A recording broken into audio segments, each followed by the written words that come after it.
Hi guys, Jill here, and I actually got caught up with the Tim Holtz 12 tags of 2015, and I have two of them here in this video, and then I'll do the other two in the next video. So what these are is March and April, and so I know it was so long ago that I did January and February, so I'll tell you my philosophy this year. In past years, I have tried to do them with the main theme, but different than Tim. But this year, I decided I'm going to do them similar to Tim's, because I always love what he does, and I buy so much of his product that I tend to have it on hand, so why not? So that's what I've been doing this year. If I have the product on hand, I will go as close as I can to what he does. So that's what I'm doing. And I've just been loving the results I have. And by not doing them right away, I can order a few things. I'm not letting myself go crazy, because you can easily find one of these tags costing you over $100. So this tag here is the March tag. So let's take a look at it. The background is done with kind of swiping the tag through some of his distress paints that are on the craft sheet. I absolutely love his distress paints. They're nothing like the old paints that got gunked up in the dab or were hard to get out. They're really fluid. They're really nice to work with.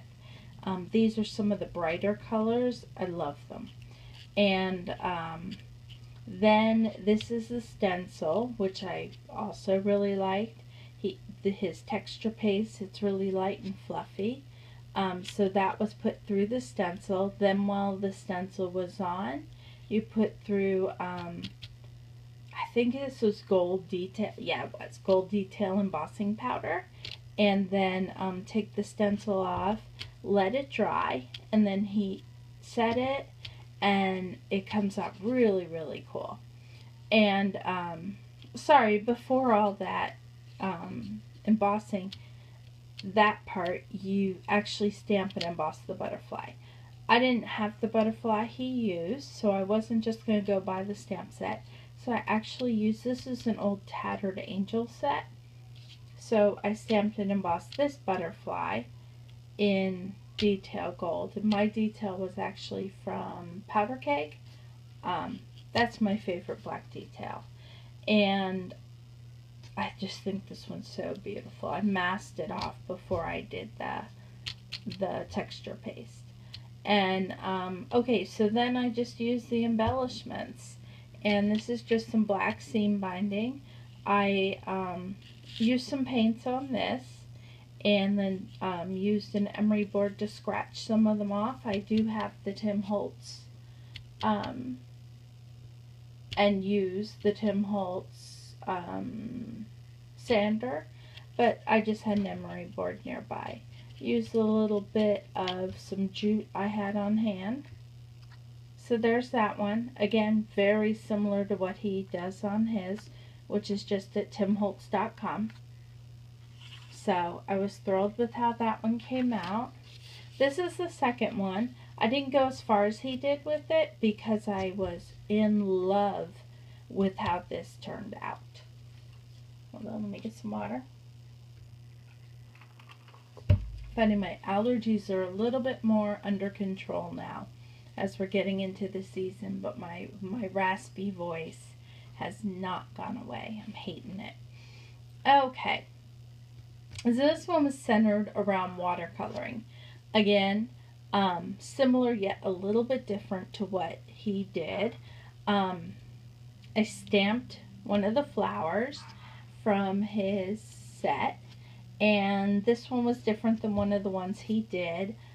This was my favorite one since the beginning. So I stamped this with black archival ink, and I I drew in the stem just because it was such an easy stem. I used my Copic multi-liner or a Sharpie.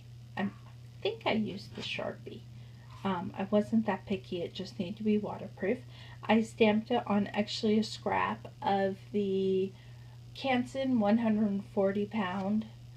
I did it on the bumpy side, and then I did the technique that he did with the splatter with the bulb tool. And I have the bulb tool. Mine is from when Dee Gruning introduced it back in the day. Mine is blue and really, really old, but it's the same exact thing that Tim based his off of, and it has been well used, and I was so happy that I had kept it because that saved me some money. So I dug that out when Tim reintroduced it, and because we had used that years and years ago. So I had dug that out, used it with my distress markers in 2 shades of blue, and spritzed the background with it. And then I watercolored this with, I wrote it on here, worn lipstick and aged mahogany. The centers, I used spiced marmalade and festive berries. And then I used crushed olive on the stem and pumice stone for the shadow. And then after it was all done, I kind of held the little piece of paper over the main flower, and I spritzed it again, and just kind of moved it as I went. I didn't give it a full masking. And then I edged it with walnut stain as I had edged the tag. I distressed it. I used a all-night Inka-Dinka-Doo, all-night media, but Inka-Dinka-Doo stamp set. I stamped and embossed that with, stamped it in black onyx.